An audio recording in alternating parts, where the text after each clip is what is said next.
प्रेम से बोलिए विष्णु भगवान की जय।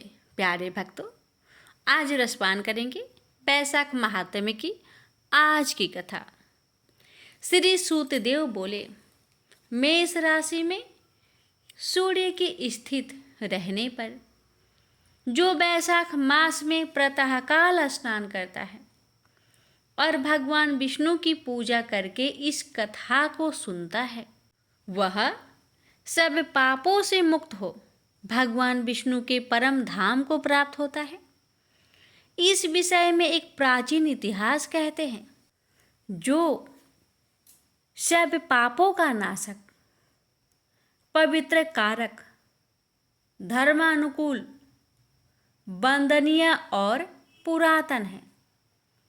गोदावरी की तट पर शुभ ब्रह्मेश्वर क्षेत्र में महर्षि दुर्वासा के 2 शिष्य रहते थे, जो परमहंस ब्रह्मनिष्ठ उपनिषद विद्या में परिनिष्ठित और इच्छा रहित थे।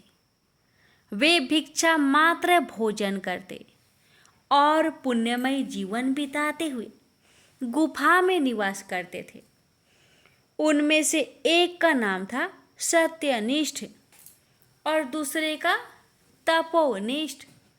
वे इन्हीं नामों से तीनों लोकों में विख्यात थे। सत्यनिष्ठ सदा भगवान विष्णु की कथा में तत्पर रहते थे। जब कोई श्रोता अथवा वक्ता ना होता, तब वे अपने नित्य कर्म किया करते थे। यदि कोई श्रोता उपस्थित होता तो उसे निरंतर वे भागवत कथा सुनाते, और यदि कोई कथावाचक भगवान विष्णु की कल्याणमयी पवित्र कथा कहता तो वे अपने सब कर्मों को समेटकर श्रवण में तत्पर हो जाते और उस कथा को सुनने लगते थे। वे अत्यंत दूर के तीर्थों और देव मंदिरों को छोड़कर तथा कथा विरोधी धर्मों का परित्याग करके भगवान की दिव्य कथा सुनते और श्रोताओं को स्वयं भी सुनाते थे। कथा समाप्त होने पर सत्यनिष्ठ अपना शेष कार्य पूरा करते थे। कथा सुनने वाले पुरुषों को जन्म मृत्युमयी संसार बंधन की प्राप्ति नहीं होती। उसके अंतःकरण की शुद्धि होती है। भगवान विष्णु में जो अनुराग की कमी है वह दूर हो जाती है और उनके प्रति गाढ़ अनुराग होता है। साथ ही साधु पुरुषों के प्रति सौहार्द बढ़ता है। रजोगुण रहित गुणातीत परमात्मा शीघ्र ही हृदय में स्थित हो जाते हैं। श्रवण से ज्ञान पाकर मनुष्य भगवत चिंतन में समर्थ होता है। श्रवण, ध्यान और मनन यह वेदों में अनेक प्रकार से बताया गया है। जहाँ भगवान विष्णु की कथा ना होती हो और जहाँ साधु पुरुष ना रहते हो, वह स्थान साक्षात गंगा तट ही क्यों न हो, निसंदेह त्याग देने योग्य है। जिस देश में तुलसी नहीं है अथवा भगवान विष्णु का मंदिर नहीं है, ऐसा स्थान निवास करने योग्य नहीं है। यह निश्चय करके मुनिवर सत्यनिष्ठ सदा भगवान विष्णु की कथा और चिंतन में संलग्न रहते थे। दुर्वासा का दूसरा शिष्य तपोनिष्ठ दुराग्रह पूर्वक कर्मों में तत्पर रहता था। वह भगवान की कथा छोड़कर अपना कर्म पूरा करने के लिए इधर उधर हट जाता था। कथा की अवहेलना से उसे बड़ा कष्ट उठाना पड़ा। अंतो गत्वा कथा परायण सत्यनिष्ठ ने ही उसका संकट से उद्धार किया। जहाँ लोगों के पाप का नाश करने वाली भगवान विष्णु की पवित्र कथा होती है, वहाँ सब तीर्थ और अनेक प्रकार के क्षेत्र स्थित रहते हैं। जहाँ विष्णु कथा रूपी पुण्यमयी नदी बहती रहती है। उस देश में निवास करने वालों की मुक्ति उनके हाथ में ही है। पूर्व काल में पांचाल देश में पुरुयसा नामक एक राजा थे, जो पुण्यशील एवं बुद्धिमान राजा भूरियस के पुत्र थे। पिता के मरने पर पुरुयसा राज्य सिंहासन पर बैठे।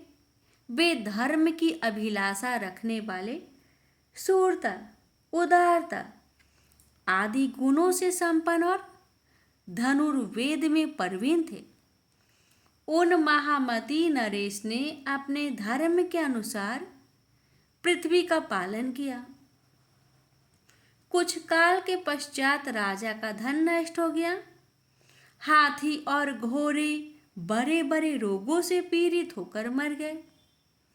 उनके राज्य में ऐसा भारी अकाल पड़ा जो मनुष्य का अत्यंत विनाश करने वाला था।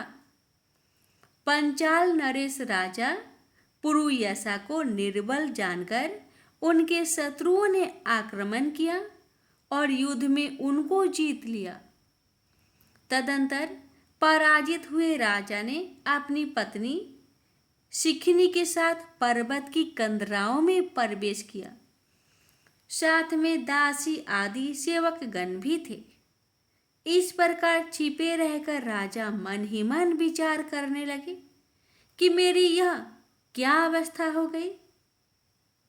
मैं जन्म और कर्म से शुद्ध हूँ, माता और पिता के हित में तत्पर रहा हूँ, गुरु भक्त, उदार, ब्राह्मणों का सेवक, धर्म परायण, सब प्राणियों के प्रति दयालु, देव पूजन और जितेंद्रिय भी हूँ। फिर किस कर्म से मुझे यह विशेष दुख देने वाली दरिद्रता प्राप्त हुई है? किस कर्म से मेरी पराजय हुई और किस कर्म के फलस्वरूप मुझे यह वनवास मिला है? इस प्रकार चिंता से व्याकुल होकर राजा ने खिन्न चित्त से अपने सर्वज्ञ गुरु मुनिश्रेष्ठ याज और उपयाज का स्मरण किया। राजा के आह्वान करने पर दोनों बुद्धिमान मुनीश्वर वहां आए।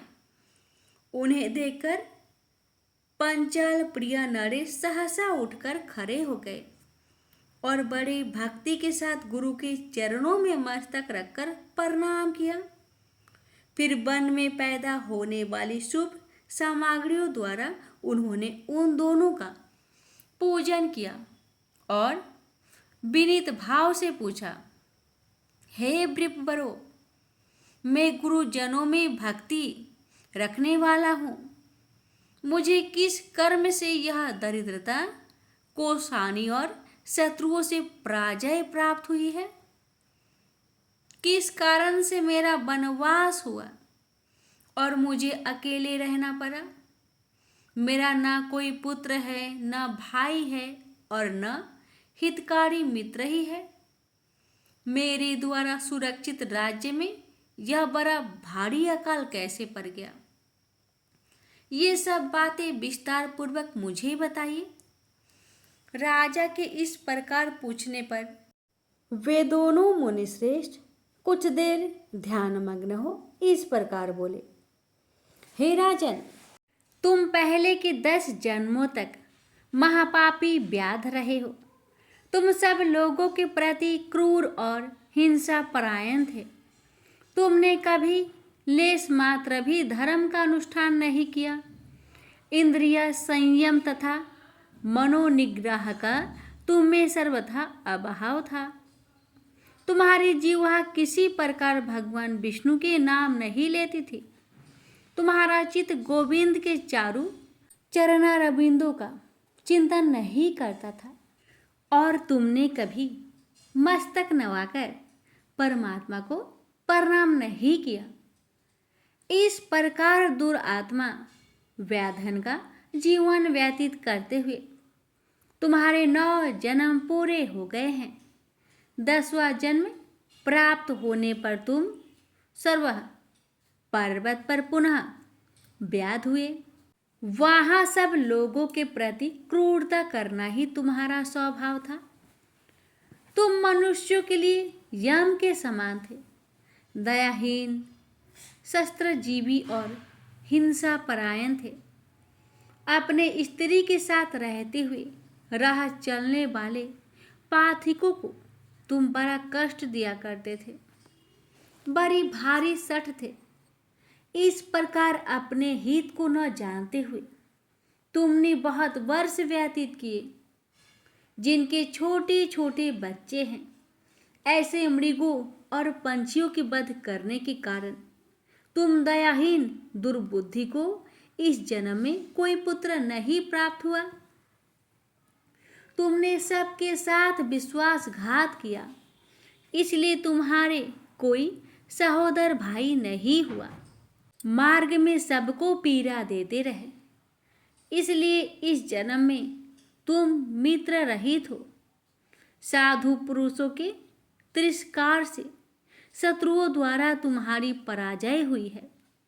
कभी दान न देने के दोष से तुम्हारे घर में दरिद्रता प्राप्त हुई है। तुमने दूसरों को सदा उधे गमे डाला है, इसलिए तुम्हें दुस्सह वनवास मिला। सबके अप्रिय होने के कारण तुम्हें असह दुख मिला है। तुम्हारे क्रूर कर्मों के फल से ही इस जन्म में मिला हुआ राज्य भी छीन गया है। वैशाख मास की गर्मी में तुमने सर्वार्थवश एक दिन ऋषि को दूर से तालाब बता दिया था और हवा के लिए पालस का एक सूखा पत्ता दे दिया था। बस जीवन में इस एक ही पुण्य के कारण तुम्हारा यह जन्म परम पवित्र राजवंश में हुआ है। अब यदि तुम सुख, राज्य, धन, धन यादि संपत्ति, स्वर्ग और मोक्ष चाहते हो अथवा सायुज्य एवं श्री हरि की पद की अभिलाषा रखते हो तो वैशाख मास के धर्मों का पालन करो। इससे सब प्रकार के सुख पाओगे। इस समय वैशाख मास चल रहा है। आज अक्षय तृतीया है। आज तुम विधि पूर्वक स्नान कर भगवान लक्ष्मीपति की पूजा करो। यदि अपने समान ही गुणवान पुत्र की अभिलाषा करते हो तो सब प्राणियों के हित के लिए प्याव लगाओ। इस पवित्र वैशाख मास में भगवान मधुसूदन की प्रसन्नता के लिए यदि तुम निष्काम भाव से धर्मों का अनुष्ठान करोगे तो अंतःकरण शुद्ध होने पर तुम्हें भगवान विष्णु का प्रत्यक्ष दर्शन होगा। यूं कहकर राजा की अनुमति ले उनके दोनों ब्राह्मण पुरोहित याज और उपयाज जैसे आए वैसे ही चले गए। उनसे उपदेश पाकर महाराज पुरुयस ने वैशाख मास के संपूर्ण धर्मों का श्रद्धापूर्वक पालन किया और भगवान मधुसूदन की आराधना की। इससे उनका प्रभाव बढ़ गया तथा बंधु बांधव उनसे आकर मिले। तत्पश्चात वे मरने से बची हुई सेना को साथ ले बंधुओं सहित पांचाल नगरी के समीप आए। उस समय पांचाल राजा के साथ राजाओं का पुनः संग्राम हुआ। महारथी पुरुयस ने अकेले ही समस्त महाबाहु राजाओं पर विजय पाई। विरोधी राजाओं ने भागकर विभिन्न देशों के मार्गों का आश्रय लिया। विजयी पांचाल राजा ने भागे हुए राजाओं के कोष 10 करोड़ घोड़े, 3 करोड़ हाथी, 1 अरब रथ, 10,000 ऊँट और 3 लाख खच्चरों को अपने अधिकार में करके अपनी पुरी में पहुंचा दिया। वैशाख धर्म के महात्म्य से सब राजा भग्न मनोरथ हो पुरुयास को कर देने वाले हो गए और पंचाल देश में अनुपम सुकाल आ गया। भगवान विष्णु की प्रसन्नता से इस वसुधा पर उनका एक छत्र राज्य हुआ और गुरुता, उदारता आदि गुणों से युक्त उनके 5 पुत्र हुए, जिनका नाम धृष्ट, कृति, धृष्ट, केतु, धृष्ट, धूम्न, विजय और चित्रकेतु के नाम से परिचित थे। धर्म पूर्वक प्रतिपालित होकर समस्त प्रजा राजा प्रति अनुरक्त हो गई। इससे उसी क्षण उन्हें वैशाख मास के प्रभाव का निश्चय हो गया। तब से पांचाल राज भगवान विष्णु की प्रसन्नता के लिए वैशाख मास के धर्मों का निष्काम भाव से बराबर पालन करने लगे। उनके इस धर्म से संतुष्ट होकर भगवान विष्णु ने अक्षय तृतीया के दिन उन्हें प्रत्यक्ष दर्शन दिए। प्रेम से बोलिए हरे कृष्ण, जय श्री हरि। हे भगवान, कथा सुनने वाले भक्तों पर अपनी कृपा सदा सर्वदा बनाए रखे। जय श्री हरि।